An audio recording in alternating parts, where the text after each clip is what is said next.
Space Angel. Yeah, Space Nice. Angel. We are together with my partner, Arun Sessi, and Jacob. In fact, it's very reassuring to hear that you say no more MOUs. We actually flew from Perth to come and see you. And I'm glad that we are into action-oriented companies. But look, myself, I'm from the aerospace sector, and you mentioned Space City. Yep. In fact, I've actually been to Sharp, which is Sriharikota. Sriharikota, yeah. Been with Chairman Somnath, who's your advisor now for Andhra Pradesh State.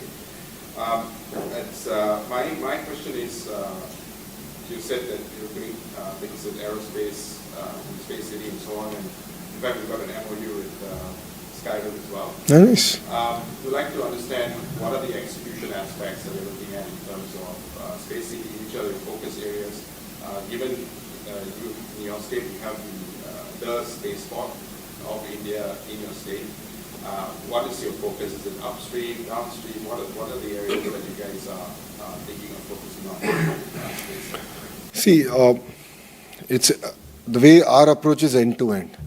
So I'm not looking at taking a position on one thing. So I'm not building a 300-acre launch pad. I'm building a 5,000-acre space city. And that's where Skyroot is coming in. I met the leadership of Skyroot. Amazing leadership. And they are coming and building it out. And they're going to be the anchor of building the entire ecosystem. So from material sciences all the way up to designing, executing on the satellite level is what we want to build capacity in this ecosystem. And that's the approach I'm taking. So, I mean, I understand electronics far better because I'm the Minister for Electronics. So for me, it's not about just getting the display, right? It's about getting the entire ecosystem, including design, including research. And that is what makes it even more exciting for Andhra Pradesh. So that's been our approach. In terms of defense and aviation, in that sense, Raymond's has made a big announcement where they're going to work with a large OEM. I can't name it because I'm under NDA. I don't want to get into trouble and be sued. So the idea is we're going to build that out, work with them, build their ecosystem. I met the leadership of the OEM. I didn't ask them to come down. I said, give me a Rolodex. I said, I want to understand who are all your suppliers. What does it take to build the end product that you do? And who are all your suppliers? I'll go get them. Then you'll have no choice but to come to my state. And that's the approach that I've been taking. So we'll be more than happy to engage and work with you. Sure, absolutely. And build this out. Yeah. So the Economic Development Board team is here. The two lovely ladies on your right. And there's two gentlemen on your left. So they'll be here to take follow-up discussion. Yeah. Any other questions? Yeah. So this I think we are running out of time.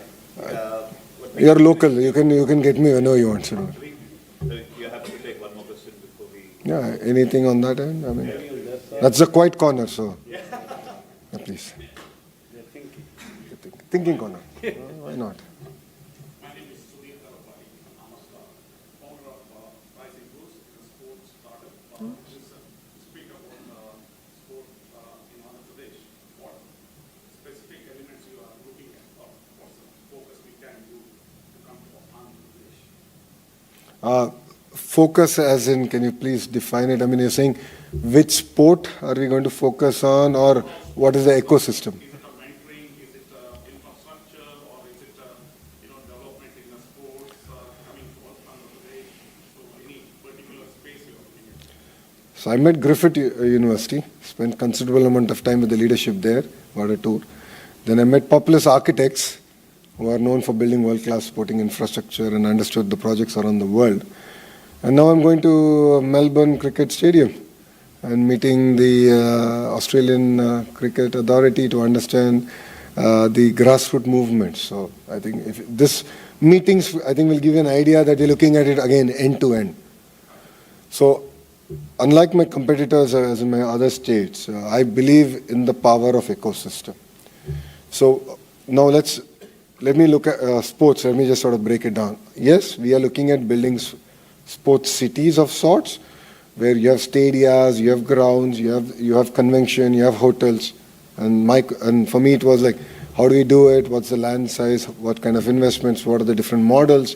Hybrid annuity, boot, PPP. This is a discussion that I already had. Then I'm working with Griffith on saying, how do we build a rock-solid curriculum? Right? I mean, let's not talk about Olympic gold medals only when there's Olympics, right? We should work towards it. It's not going to happen overnight.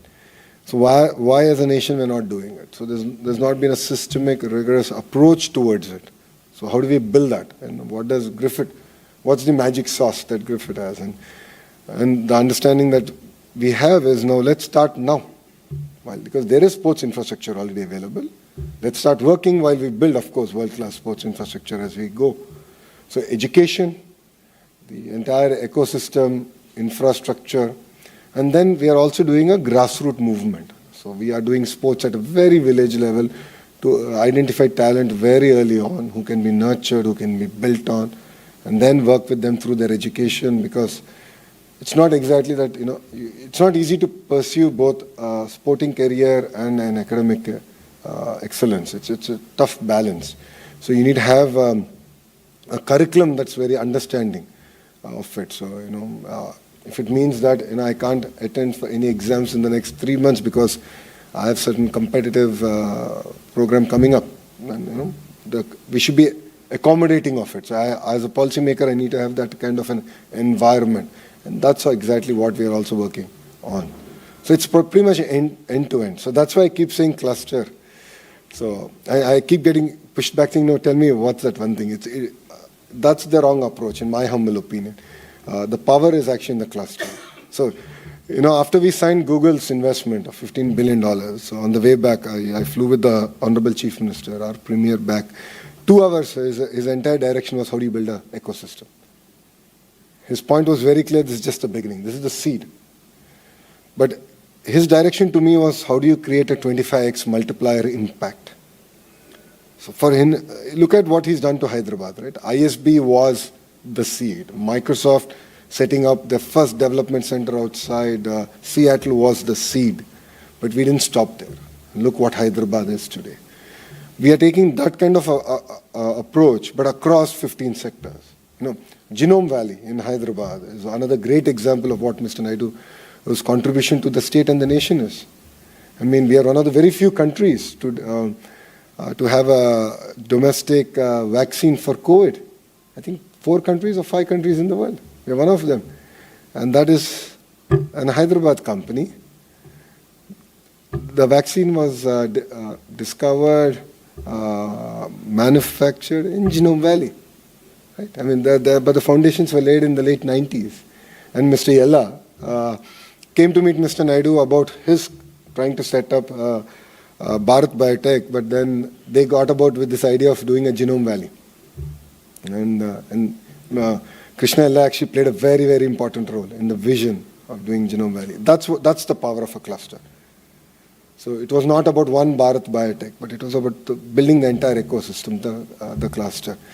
But I think we've learned a lot. As a political establishment, we've learned a lot. As a state, we've learned a lot. So now we are really focused on this vertical and horizontal integration. Every speech of mine, every meeting of mine, you'll hear this again and again, vertical and horizontal integration, because I truly believe in it. And that's where, as an HRD minister, I've realized that there's a much larger role for me to play. So sports, end-to-end. Space, again, end-to-end. Aqua, end-to-end. That's the kind of approach we're taking. Yeah? Correct? Yes. Sports, arts. We had again an opportunity to meet up with certain leadership. Handloom is very big. Handloom is very big in my own constituency called Mangalgiri. So all the shawls I'm giving are actually from my constituency. So there's a lot of work we can do. Our saris, our artworks are there to be preserved. Our coffee, Araku coffee, grown by tribals. It's very well known. We have a store in Paris. This is being led by Nandi Foundation, which was started by Dr. Anji Reddy of Dr. Reddy Labs, and now it is being led by Anand Mahendraji. Anandji is now leading Nandi Foundation, and we are really excited to take Araku coffee to the world and give Starbucks run for the money. We would like to have coffee here coming from. Absolutely. A fashion event as part of the Melbourne Fashion Week, day before yesterday, exploring the collaborations in the textile and AI and manufacturing and all of that in the fashion sector. So I'll introduce you to Suchitra Yella, who's also a Padma Shri recipient. She has been tasked with creating a vibrant handloom ecosystem, arts ecosystem in Andhra Pradesh. So out of her sheer love, she's doing it for the state. So I had someone from Bangalore applying for the Nice. event before. So I'll tell Suchitra auntie, and she'll reach out to you. I'll take your numbers and contacts. Thank you very much, and Jai Hind. Thank you.